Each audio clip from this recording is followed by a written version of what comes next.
নির্বাচনকালীন সময়ে আমরা 90,000 থেকে 1 লক্ষ সেনা সদস্য মাঠ পর্যায়ে আমরা নিয়োজিত করব। একটি সুষ্ঠু, নিরপেক্ষ এবং অবাধ নির্বাচনের পূর্ব শর্ত কিন্তু হচ্ছে একটি আইনশৃঙ্খলা পরিস্থিতিটা স্বাভাবিক থাকা, এবং এই আইনশৃঙ্খলা পরিস্থিতিকে স্বাভাবিক রাখার জন্যই আইনশৃঙ্খলা রক্ষাকারী বাহিনীগুলো নিয়োজিত হয়ে থাকে।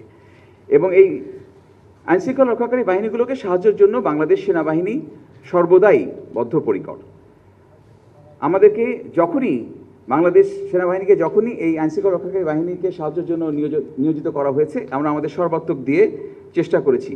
আপনারা ইতিমধ্যে জেনেছেন যে নির্বাচনকালীন সময়ে আমরা 90,000 থেকে 1 লক্ষ সেনা সদস্য মাঠ পর্যায়ে আমরা নিয়োজিত করব, যেটা এ যাবৎকালের সর্বোচ্চ।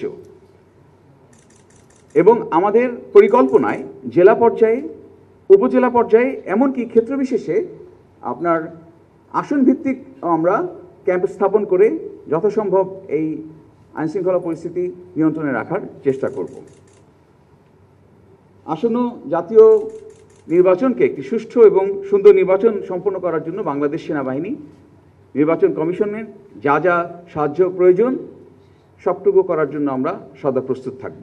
সকলে মিলে একটি সুষ্ঠু সুন্দর নির্বাচন সম্পন্নের জন্য সকল ধরনের প্রস্তুতি গ্রহণ করছি। আমি আবারও বারবার করে বলতে চাই যে মাননীয় প্রধান উপদেষ্টা একদম পরিষ্কার করে বলেছেন, একটি সুন্দর, সুষ্ঠু এবং উৎসব মুখর নির্বাচনের জন্য সকলকে উনি তার উপদেশ দিয়েছেন এবং তদনুযায়ী কাজ করতে বলেছেন, নির্দেশনা দিয়েছেন।